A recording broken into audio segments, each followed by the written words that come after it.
Y es que como diría Naruto, ¡Yo antes era como tú! ella antes era como Ako, alegre y soñadora, pero no tuvo la oportunidad de disfrutar la magia de luz y esperanza como lo hizo Ako.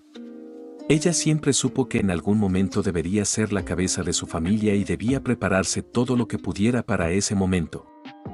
Siempre vivió bajo la disciplina y ver cómo Ako no parecía tomarse nada en serio, le resultaba molesto y quizá hasta un insulto.